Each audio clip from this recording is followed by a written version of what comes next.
Assalamualaikum warahmatullahi wabarakatuh. Bismillah, alhamdulillah, wassalatu wassalamu ala rasulillah Sayyidina Muhammad ibn Abdullah wa ala alihi wa sahbihi wa wala amma ba'd. Qad qala Allah ta'ala fi kitabil karim wa astaqal qailin syahidallahu annahu la ilaha illa huwa wal malaikatu ulul ilmi qa'iman bil qist. Wa qala ta'ala hal yastawi alladhina ya'lamun walladzina la ya'lamun.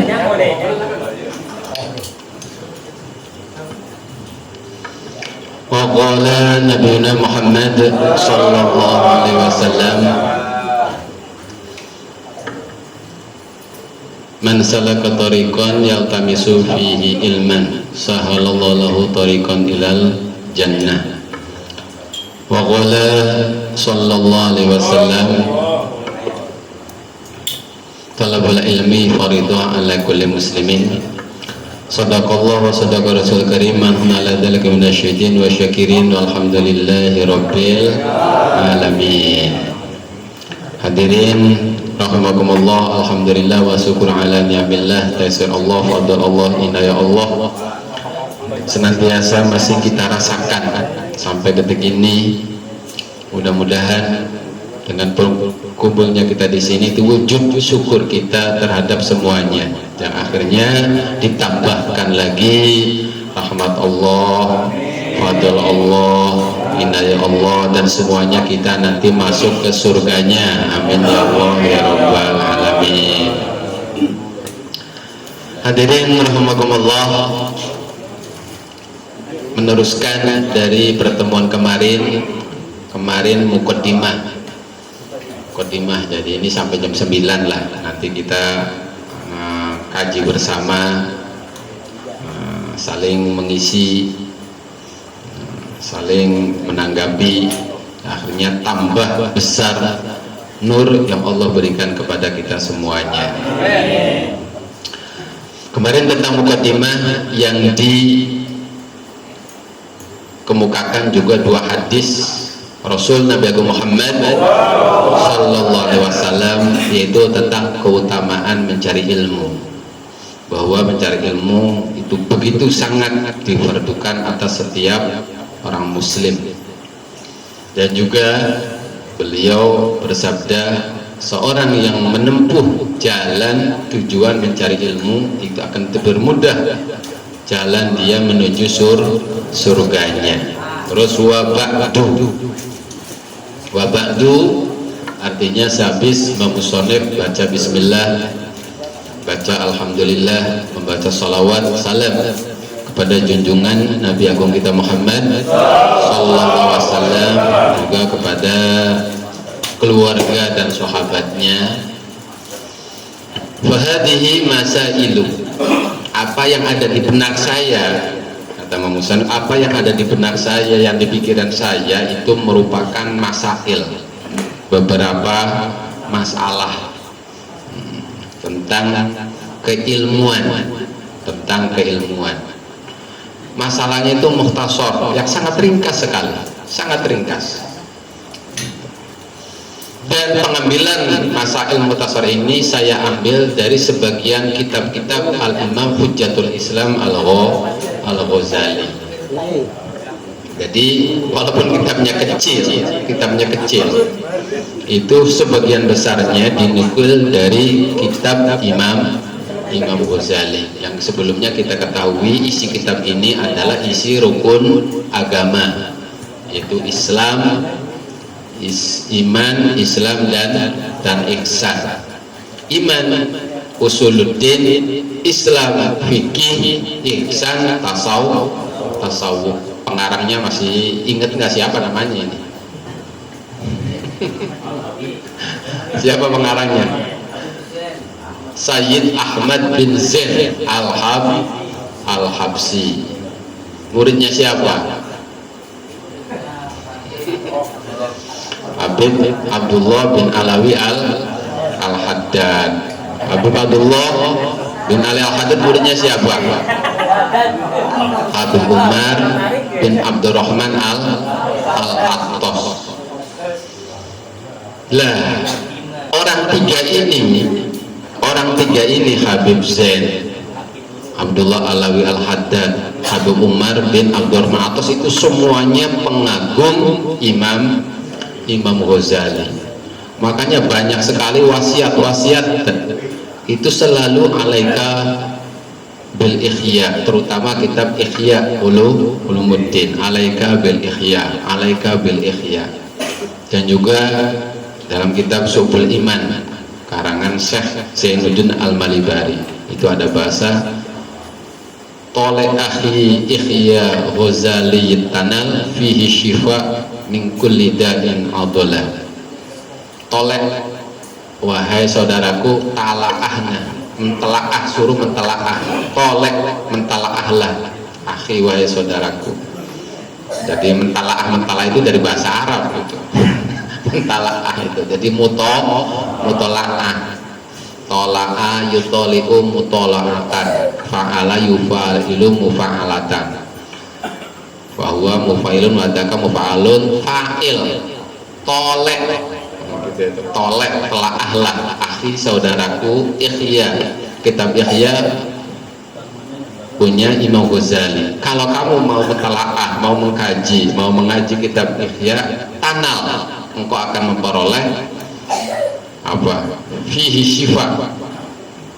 Nah, tolek akhi Ihya Ghazali tanal fihi syifa. Saudara, di dalam kitab Ihya itu banyak kesembuhan dari berbagai penyakit yang akut, penyakit yang kronis, penyakit yang sulit disembuhkan, terutama penyakit hati. Banyak para wali itu usulnya itu lewat Ihya, banyak, terutama para habaib. Walaupun Imam Ghazali itu sendiri bukan habib, Imam Ghazali itu orang Ajam, lahirnya di Iran, kalau sekarang tuh di Iran, tapi karya beliau itu banyak ditelaah oleh para habaib. Bahkan banyak habib banyak mewasiatkan untuk selalu mentelaah, mengkaji kitab Ihya. Lah, beliau itu dua bersaudara. Nah, mudah-mudahan turun yakin pada kita akan turun rahmat bila mana diceritakan orang soleh. Dua bersaudara, yang satu namanya Muhammad, adiknya namanya Ahmad. Imam Ghazali namanya Muhammad, bapaknya namanya Muhammad, kakeknya namanya Muhammad, buyutnya namanya Ahmad. Jadi Muhammad bin Ahmad. Kalau adiknya berarti Ahmad bin Muhammad bin Ahmad gitu tuh. Kayak tidak ada nama lain apa ya, bukan seperti itu. Itu karena orang-orang ini begitu selalu merindukan Nabi. Setiap harinya tuh merindukan, seneng banget sama Nabi. Namanya siapa? Ahmad itu buyutnya. Anaknya siapa? Nama Muhammad saja. Punya anak lagi Muhammad, itu namanya siapa? Muhammad. Punya cucu siapa namanya? Muhammad. Imam Ghazali itu jadi Muhammad bin Muhammad. Nah, di Cirebon ada itu namanya Jelari. Pengen punya anak laki-laki. Kalau saya punya anak laki-laki akan kasih nama Muhammad. Anaknya perempuan, tetap dikasihnya Muhammad namanya itu. Siapa namanya? Muhammad. Perempuan nggak apa-apa, orang saya seneng nama Muhammad. Itu jadi perempuan namanya Muhammad, tapi kalau udah jadi nyai pantas nyai Muhammad. Nyai Muhammad itu menyata gitu tuh. Iya, karena begitu sukanya kepada Nabi sampai punya anak perempuannya namanya Muhammad gitu.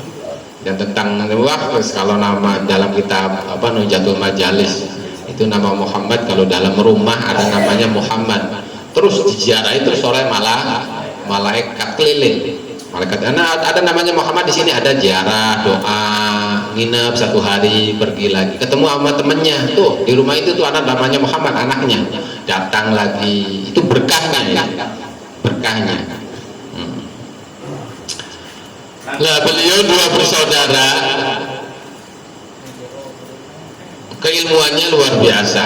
Beliau sebenarnya itu bukan, tapi terkenalnya dengan sufi, padahal sih dia ahli fikih, dia ahli kalam, dia ahli apa, usul fiknya terkenal dengan namanya kitab Mustasfa, itu Mustasfa, itu tuh kitabnya, jadi rujukan. Kitab fikihnya itu tuh ada namanya apa, kitab Basit, itu 13 jilid. Beliau itu ngarang kitab fikih namanya kitab Al-Basit, 13 jilid. Terus karena 13 jilid diringkes oleh beliau itu namanya Wasit, diringkes lagi namanya Wajiz, cuma satu jilid itu kitab Wajiz karangan Imam Ghazali. Wajiz itu ringkesan dari Wasit, Wasit ringkesan dari Basit, yang Basit itu 13 jilid. Bahkan beliau itu punya tafsir tonon sampai 80 jilid, itu tuh namanya apa, Al-Qutut Tanzil, itu tuh Imam Ghazali. Cuma saya pengen nyari-nyari, belum pernah ketemu kitab tafsirnya itu 80 jilid.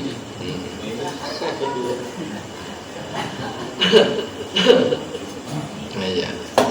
Terus beliau juga seorang ulama yang sepakat bahwa yang namanya kan ada hadis bahwa tiap 100 tahun akan terlahir seorang yang akan selalu memperbaharui agama. Dari tahun pertama Hijriah, kedua, ketiga. Lah, selain tahun 500 itu semuanya ikhtilaf, kata tahun 400 ini. Tapi tahun 500 sepakat ulama dunia itu bahwa mujaddid di tahun 500 adalah Imam Ghazali. Jadi sampai sekarang setiap 100 tahun, satu abad itu apa, akan terlahir seorang ulama yang akan selalu membela agama, memperbaharui agama. Sampai sekarang pun ada, cuma siapa ya selalu ikhtilaf siapa sih Imam Ghazali. Lah tahun 500 beliau itu tahun 500-an sepakat tahun 500 mujaddid adalah Imam Ghazali tahun 500.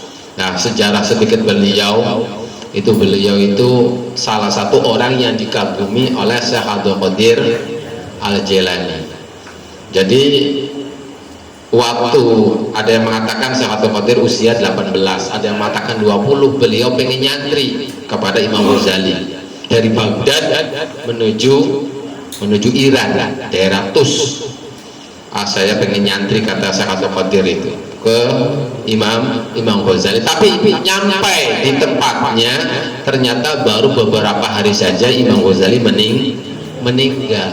Jadi belum sempat Syekh Abdul Qadir nyantri ke Imam Ghazali, keburu meninggal. Waktu itu beliau usianya antara 18-20 tahun, akhirnya balik lagi. Tapi kitab-kitab beliau itu sangat mempengaruhi Syekh Abdul Qadir, kitab-kitab Ghazali itu sangat mempengaruhi, terutama ilmu tasawufnya.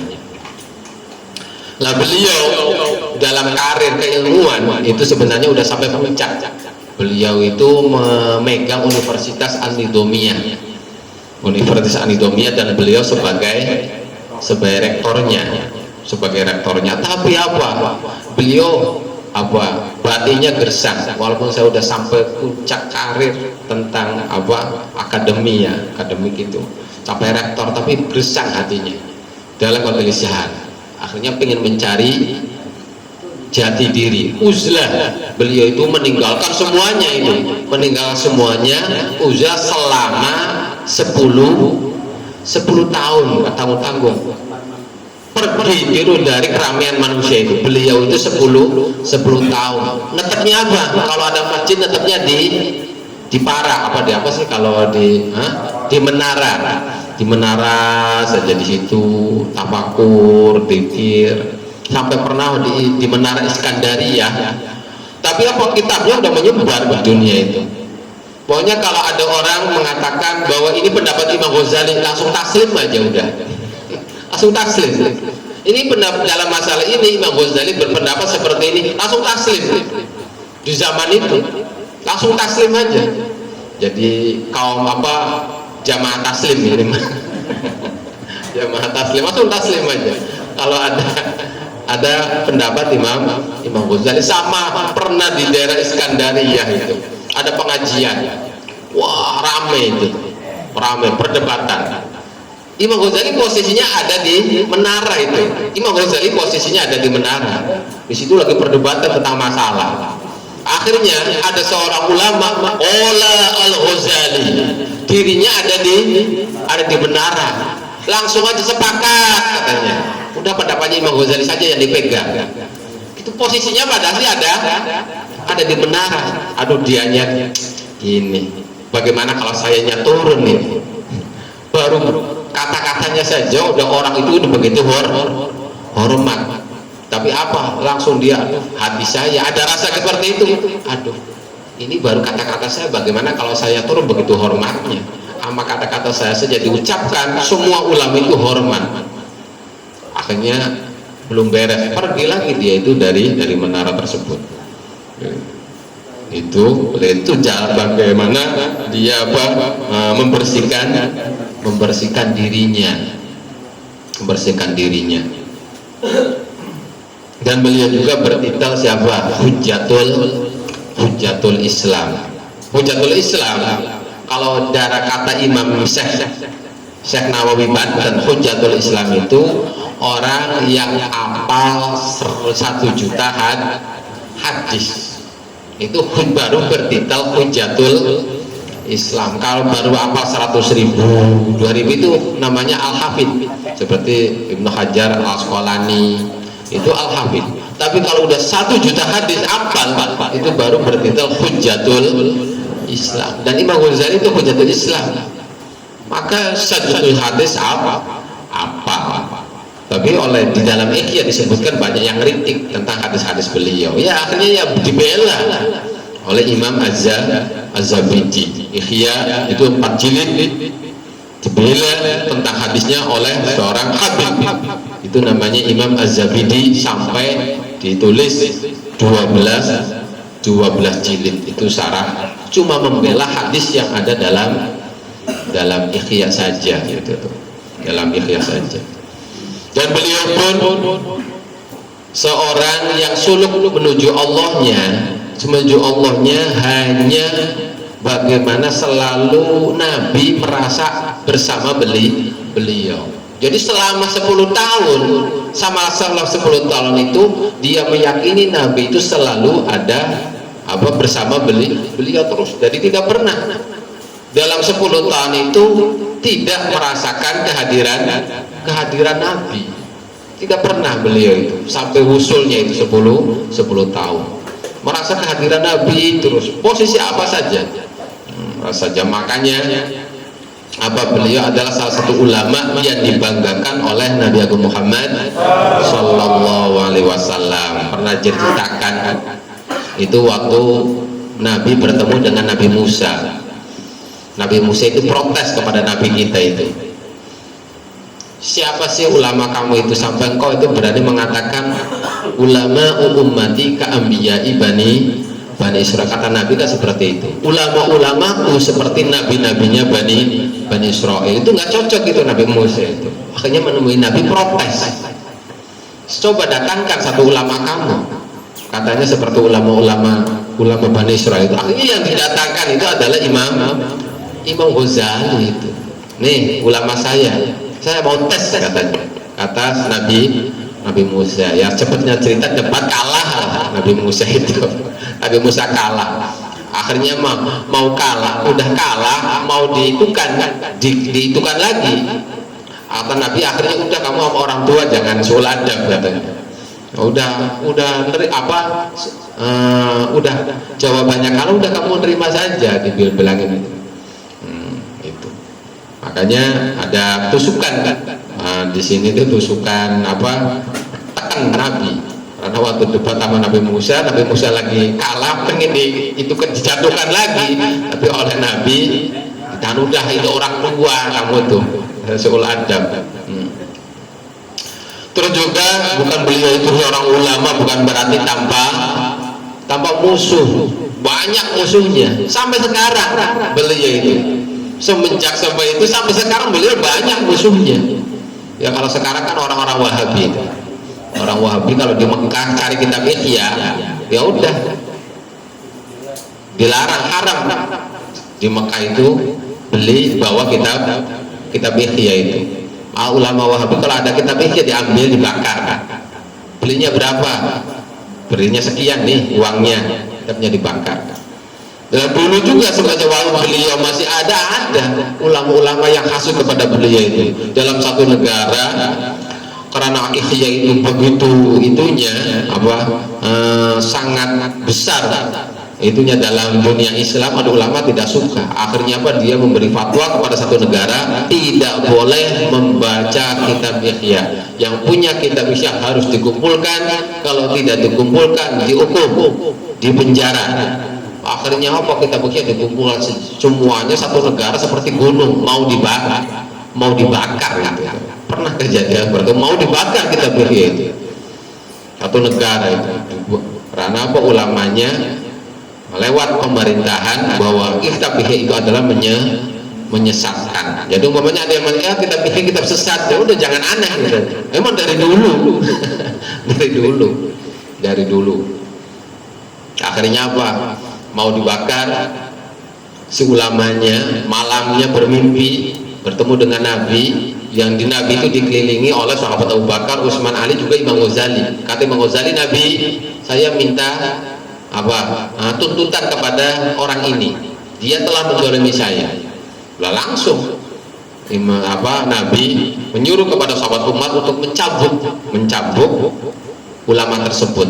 Akhirnya dicambuk oleh sahabat Umar, bangun, ya masih ada bekas-bekasnya. Akhirnya mereka ulama tersebut tobat lah. Akhirnya tidak jadi dibakar ya Imam Ghazali itu. Nah itu sekilas lah tentang sejarah beliau. Mudah-mudahan kita bisa mengambil keilmuan dari beliau, sebab apa yang ada dalam kitab ini sebagian besar diambil dari Kutubil Imam Hujjatul Islam Al-Ghazali. Wa man arafaha wa amila biha narju min Allah ayyakuna min ahli ilmi dhahiran wa batinan. Lah ini harapan. Pengarang kitab ini seorang wali besar. Sampai sekarang Habib Ahmad Sayyid Ahmad bin Zain Ahmad Az-Zabidi Hadramaut itu masih ada kuburannya dan banyak diziarahi, terkenal kewaliannya. Lah mengarang kitab ini beliau mengomentari man arfaha, barang siapa yang mengetahui isi kitab ini yang kecil ini, wa amila biha, lalu dia mau mengamalkan yang ada dalam isi kitab ini, saya berharap mendoakan orang tersebut an yakuna min ahlil ilmi dhahiran wa batinan, dia jadi ahli ilmu dhahir, ilmu batin. Amin ya Allah ya Rabbal. Pasti mustajab. Kitabnya kecil, kita pelajari, kita amalkan, kita dapat doa pengarang kitab ini. Jadi ahlul ilmi dhahiran wa batinan. Min ahli ilmi dhahir. Qala Asy-Syaikh Muhyiddin Ibnu Arabi dhahiri li batini. Lah berarti kenapa di dalam diri kita itu ada dhahir, ada batin, ada fisik, ada psikis, ada jasmani, ada rohani diri kita itu. Kata Ibnu Arabi, fisik jasmaniku untuk rohaniku. Artinya apa? Kullu haqiqatin la syari'atalah wa hiya atilah.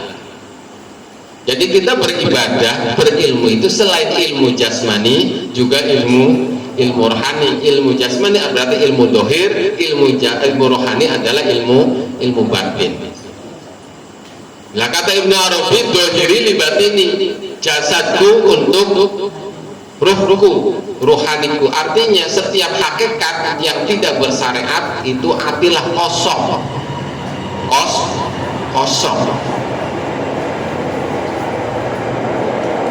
Umpamanya sholat, tapi saya mah sholatnya di hati saja, tidak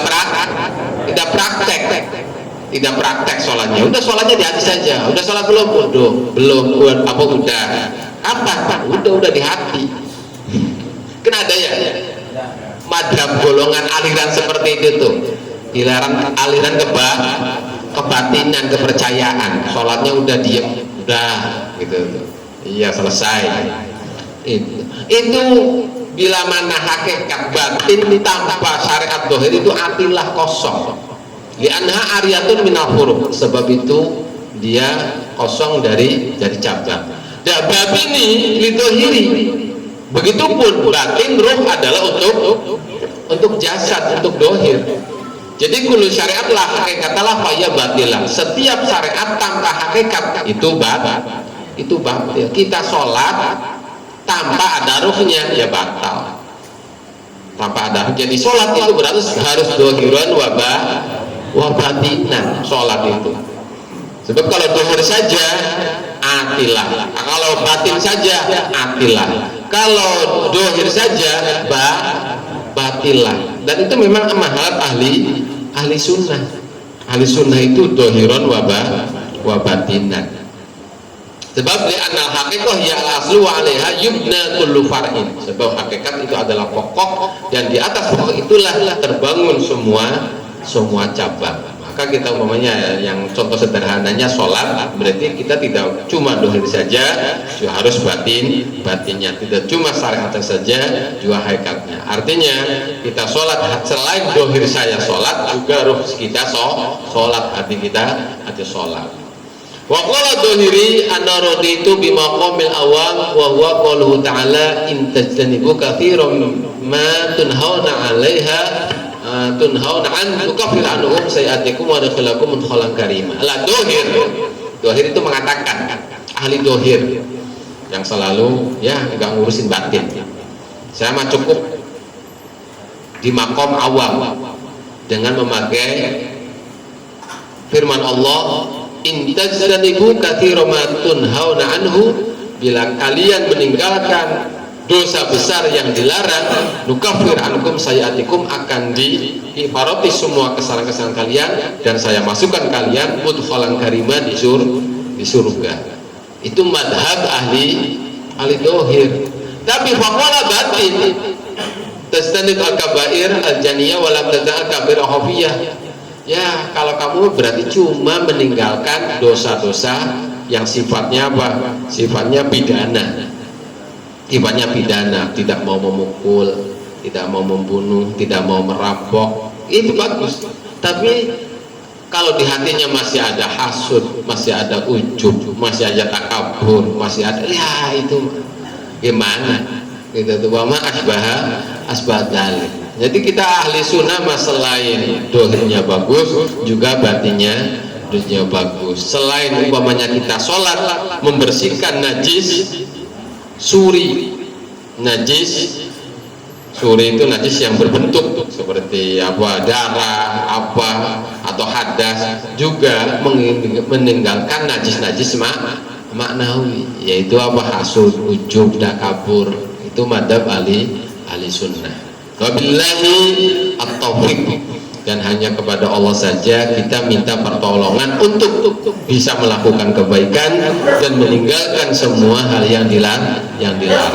Lah summa shar'a fi ilmu usuluddin, bahwa kitab ini ada ilmu usuluddin, ada ilmu fikih, ada ilmu tasawuf. Dimulai dengan ilmu usuluddin. Arkanul Islam khamsatun, asas syariat arkanul Islam, berarti ini adalah syariat. Asasul syariat itu ada 5. Wa qala qawaidul Islam khamsah. Lah arkanul Islam itu ada 5, tapi qawaidnya juga ada 5. Apa? Ma'rifatul ma'bud, qana'ah bil mawjud, wukuf alal hudud, wafa bil uhud, wasabru alal mafqud. Itu adalah qawaidul Islam. Itu 5. Pertama, ma'rifatul ma'bud, kita mengetahui siapa Tuhan kita, siapa yang kita sembah. Kedua, qana'ah bil mawjud, menerima dengan yang ada. Tidak ada susu, adanya kopi, ya terima aja. Iya. Udah, jangan mikirin yang tidak ada gitu tuh. Qanaah bil maujud, menerima dengan yang ada. Pengen makan sama tempe nggak ada, adanya sate terima. Iya, pengennya sama tempe adanya sate, udah terima aja sate gitu tuh. Jangan mikirin yang tidak ada.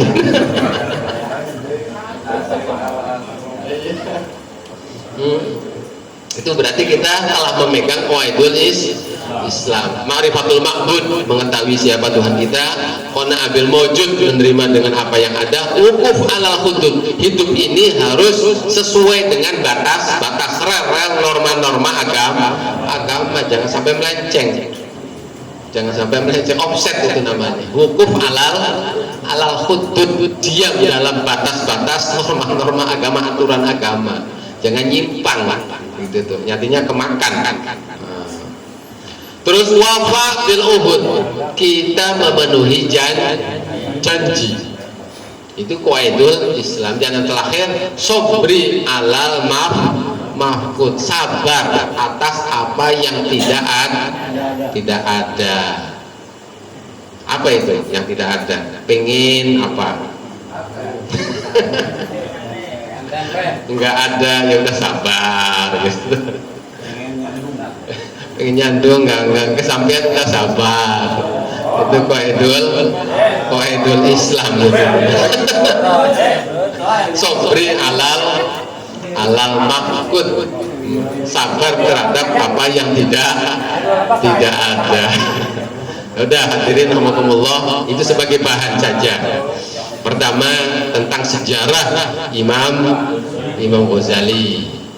Kedua, tentang ilmu dohir, ilmu batin bahasanya. Dengan kita mengamalkan kitab ini berarti jadi ahli ilmi dohiron wa batinan. Ketiga, tentang qawaidul Islam, yaitu 5. Pertama, ma'rifatul ma'bud, mengetahui Allah. Qanaah bil maujud, menerima yang ada. Wukuf alal hudud, diam dalam batasan hukum-hukum agama. Wafa bil uhud, janji apa? Memenuhi semua janji. Dan yang kelima, sabru alal mahqud, sabar dengan apa yang tidak ada. Ya, mangga.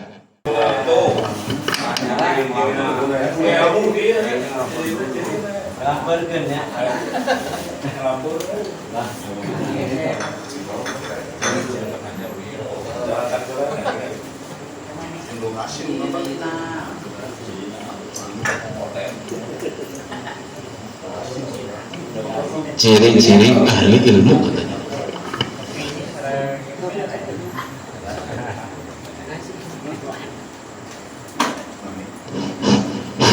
Kalau dalam ininya, narju minallah ayyakuna asyakhsu al-arif al-amil. Al-arif al-amil min ahlil ilmi dohiran wa amil.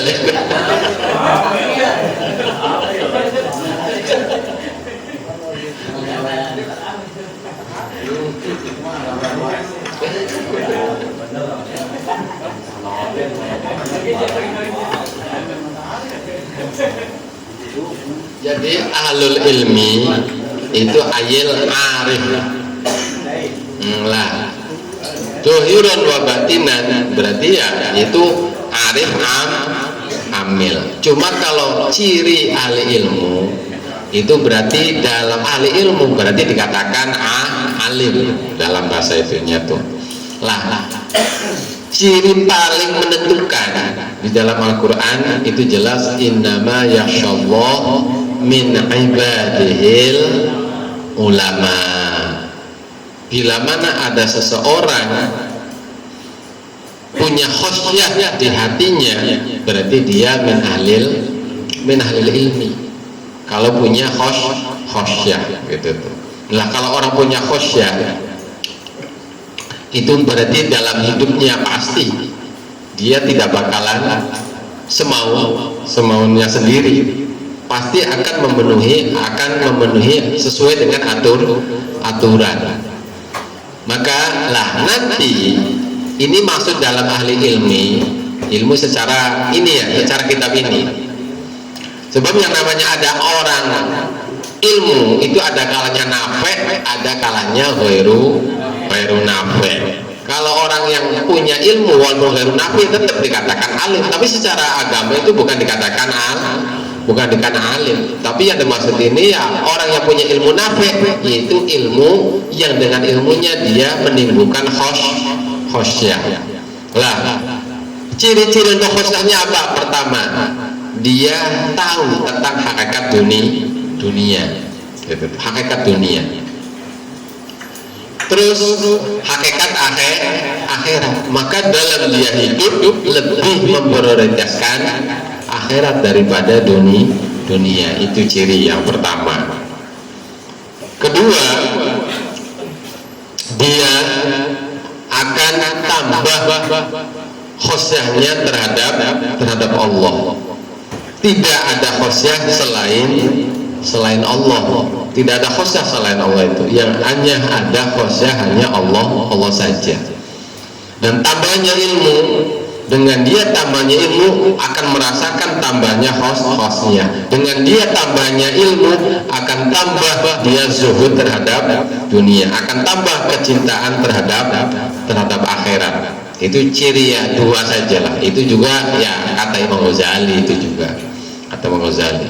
Jadi orang yang umpamanya kita ditanya selalu bisa, kita bacanya seperti koran umpamanya gitu, tanya hukum bisa, tapi apa? Tidak diamalkan, ya dikatakan orang yang bukan berilmu, sebab dia tidak ada khosyah. Iya, ilmunya tidak nafek. Makanya Nabi itu mengajarkan kepada kita untuk kita supaya dapat ilmu nafek, dan mengajarkan kepada kita berdoa untuk supaya tidak tidak dapatkan ilmu yang tidak nafek. Allahumma inni a'udzubika min ilmin la yanfa. Allah, aku berlindung kepada Engkau dari ilmu yang tidak bermanfaat. Pokoknya cirinya orang yang berilmu yang dimaksud oleh agama itu orang yang dengan ilmu tersebut tambah khosyah terhadap Allah dan tambah cintanya terhadap akhirat, tambah zuhudnya terhadap dunia. Pokoknya gitu aja lah.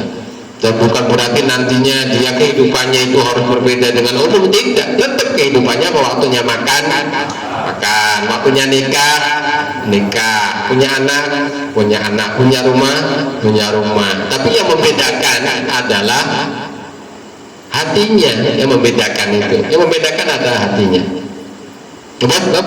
Yang namanya orang alim, yang kelebihannya itu apa? Pundi-pundi pahala itu sangat mudah. Sebagaimana orang punya ilmu dunia itu pundi-pundi uang itu banyak ya. Wah, kelihatan semua untuk dapat uang. Iya, jalan-jalannya uang itu. Wah, kelihatan semua. Tapi duit tanda ahli gaya. Iya, mereka duit. Jadi kelantang-kelantung oli untung gitu tuh. Tapi beda orang yang tidak punya ilmu dia, kelantung oli pentung. Oli pentung.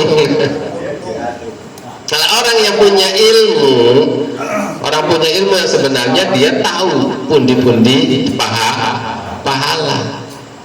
Apapun, dengan masuk ke WC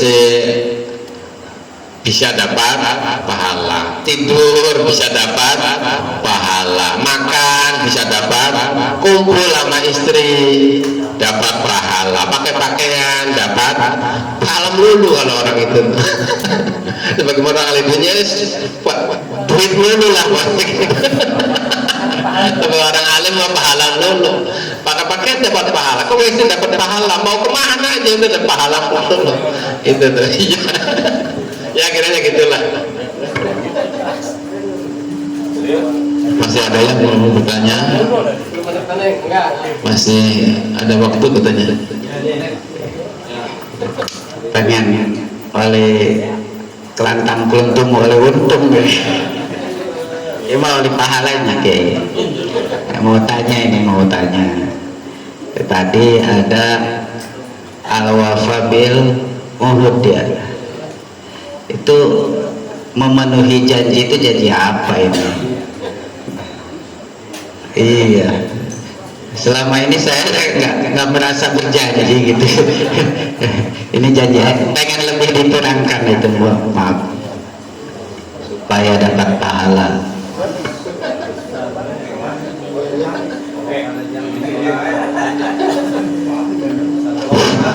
Iya. Jadi menjelaskan apa salah satu daripada qawaidul Islam. Pertama ma'rifatul ma'bud, qana'a bil mawjud, wukuf ala hudud, wafa bil uhud. Sebenarnya janji kita itu banyak. Janji dengan Allah. Iya, udah janji dengan Allah. Kita janji dengan istri, udah ada janjinya. Wah, sudah. Iya. Iya. Janji dengan anak, janji dengan sesama, janji dengan saudara, janji dengan tetangga. Oh, sangat banyak sekali. Wafa bil uhud itu, mawabud itu, yaitu adalah ketentuan-ketentuan yang harus kita penuhi. Iya, ketentuan-ketentuan yang harus kita penuhi. Kita kan hak kewajiban kita terhadap istri ada, terhadap anak ada, terhadap Allah ada, terhadap tetangga ada, terhadap itu harus dipenuhi semua, itu kewajiban itu.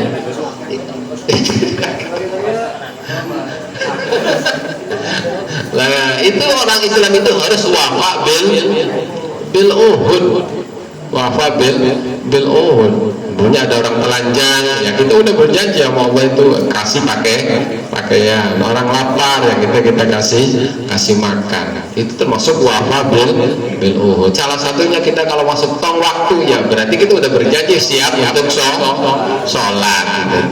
Nah, itu janji seperti itulah. Iya, bukan janji ya nanti saya nanti bayar hutang besok. Nah, iya bukan seperti ya.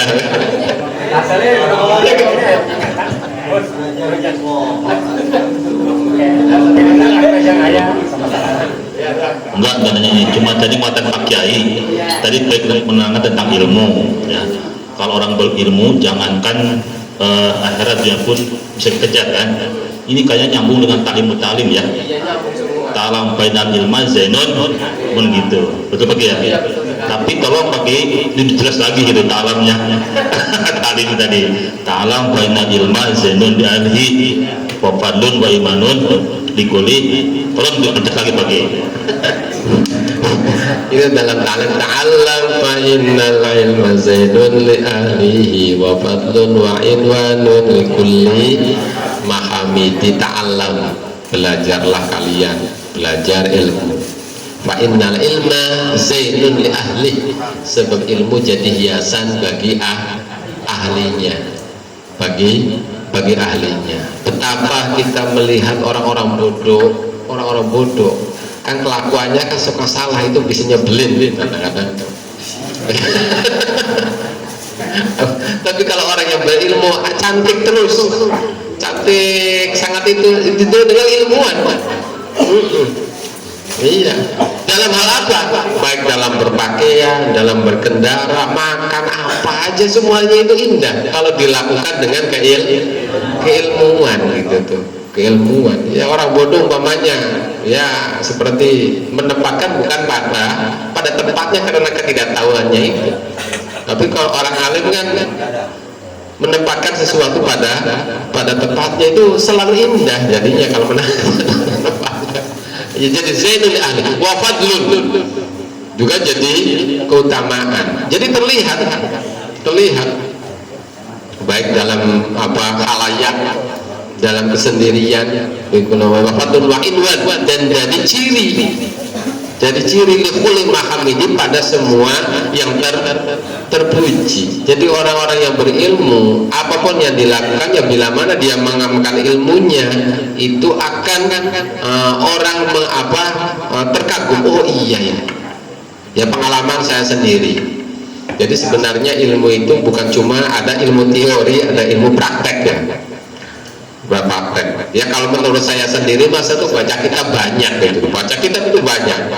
Yang istilahnya tuh dari yang 1 jilid sampai yang puluhan jilid itu banyak dibaca. Tapi dalam prakteknya tidak ada, tidak bisa. Dalam prakteknya itu. Kecuali kalau kita melihat guru. Kecuali kalau melihat orang-orang alim itu. Prakteknya itu baca mah banyak, iya, tapi dalam prakteknya sulit bisa. Kecuali kan, oh baru paham, oh iya caranya seperti ini. Kalau ada kiai, ada orang alim mempraktekkan kehidupan itu, oh caranya seperti ini, nggak ketemu. Nah itu dari situ juga bahwa memang kita tidak cukup cuma membaca buku-buku tanpa ada guru yang bisa yang bisa jadi contoh untuk kita cara mempraktekkan ilmu sendiri. Makanya kita ya namanya itu kalau istilah itunya mursyid lah. Jadi hudan ama rosyada. Kalau hudan kan berarti secara keilmuan saja. Tapi kalau rosyad, dia namanya kalau hudan ya petunjuk, rosyad juga petunjuk. Tapi kalau hudan secara keilmuan, tapi kalau rosyad praktek dengan keilmuan itu sendiri secara tepat. Makanya dalam praktek tasawuf itu namanya mursyid, bukan mahdi, Mahdi itu ada yang memberi petunjuk. Mursyid juga memberi petunjuk, tapi kalau Mahdi itu memberi petunjuk tentang keilmuan. Tapi kalau mursyid memberi petunjuk tentang praktek keilmuan gitu, praktek keilmuan. Makanya yang umpamanya kita cuma praktek tentang keilmuan saja ya cukup, tentang keilmuan baca kita apa ya, tapi ya kalau tidak untuk praktek itu berarti kita cuma alim tidak amil, arif bukan amil. Sedangkan yang dimaksud di sini min ahlil ilmi dohiron wa batin ayil arif wal amil.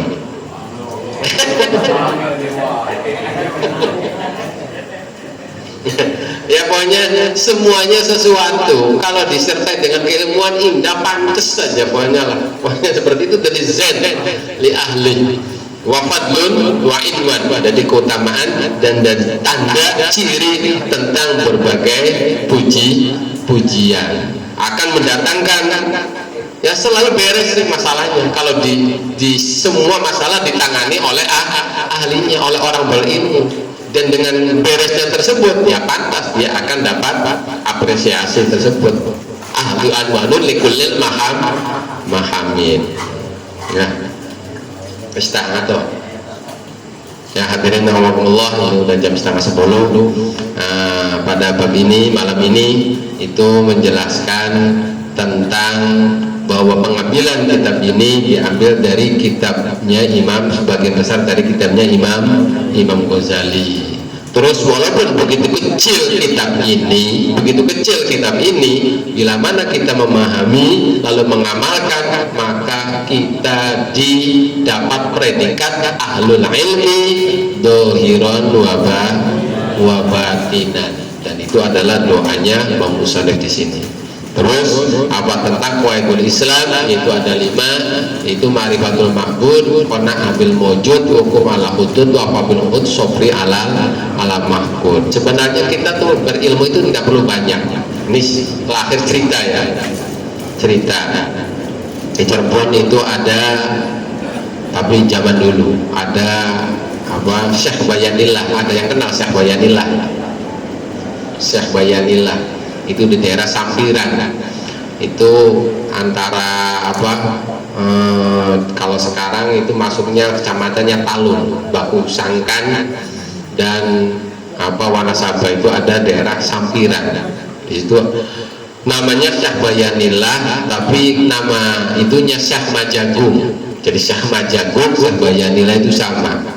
Jadi Syekh Majagung kenapa? Sebab dia tukang tak tani. Lah tani itu pernah menanam jagung isinya emas, isinya emas itu, makanya dikatakan syekh. Jadi jagungnya isinya emas. Itu Syekh Majagung. Itu santrinya banyak, cuma ada santri yang namanya Jaka Bodoh. Jaka Bodoh. Lah dia pesantren 10 tahun lebih, tidak bisa apa-apa, cuma bisanya bismillah saja itu. Saya makanya Jaka Bodoh orang 10 tahun lebih cuma bisa bismillah saja, bismillahirrahmanirrahim. Bisanya itu, pokoknya sholat ya bismillah aja. Apa-apa coba bismillah aja. Dipelajarin apa enggak bisa pesantren mah 10 tahun lebih, tapi bismillah aja. Makanya udah, kamu tuh bodoh banget, udah jadi Jaka Bodoh kata teman-temannya itu, dan jadi peloncoan. Jadi itunya kalau dalam sekolah itu jadi apa sih, suka jadi ejekan itu, jadi suka dibully itu. Iya, oleh santri-santri itu Jaka Bodoh itu. Lah kiainya kan Syekh Bayanillah itu nanam tani. Nanam tani itu kadang-kadang suka, santrinya suka ngelep itu apa sih? Ngelep itu dikasih iya, nyiram dikasih air gitu tuh, dikasih air. Dan Jaka Bodoh itu karena orangnya seperti itu, jadi suka yang malas-malas santri itu nyuruhnya Jaka Bodoh aja, udah kamu yang itu. Tapi kalau ketahuan kiainya dilarang, harus bareng-bareng sama santrinya itu. Tapi kalau tidak ketahuan Syekh Bayanilahnya, oh udah santrinya itu suruh yang ngerjain itu Jaka Bodoh itu. Tapi yang anehnya gitu tuh, itu di daerah Kali Subah. Kali Subah itu kalau di itunya kali-kali Tanjung gitu, mau ke Punggung dari Sumber itu ada Kali Subah itu, jembatan itu Kali Subah.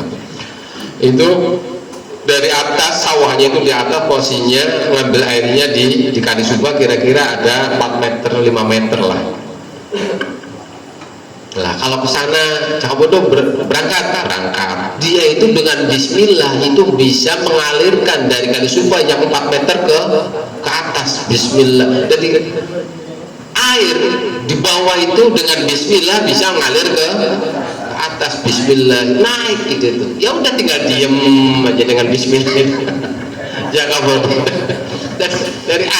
dari sungai Subah itu naik ke atas, diperintah dengan bismillah, bismillahirrahmanirrahim. Air naik ke atas, naik langsung, wah ngalir cepet. Ada tapi santri yang lainnya sampai berjam-jam nggak penuh-penuh sawah itu. Tapi sama Jaka Bodoh cuma beberapa itu aja, air naik dengan bismillah saja. Nah itu berarti walaupun bisanya bismillah tapi ya jadi ilmu nggak usah banyak-banyak, yang penting matang satu aja lah. Udah itu banyak macam nggak ada yang matang gitu. Udah bismillah aja, itu ya cerita aja Jaka Bodoh. Jadi bisa mengangkat air dari yang 5 meter itu ke atas, jadi seperti air terjun kan kayak ini. Ini mah jadi ke atas saja airnya. Apa kalau itu kan terjunnya, kalau ke atas namanya apa itu? Air mancur. Air mancur seperti gitulah. Itu dengan bismillah gitu. Ya walaupun ilmu tidak banyak matang, ya banyak manfaat gitu. Iya. Iya. Ya itu saja, mudah-mudahan kita punya bismillah yang luar biasa. Amin. Akhirul kalam,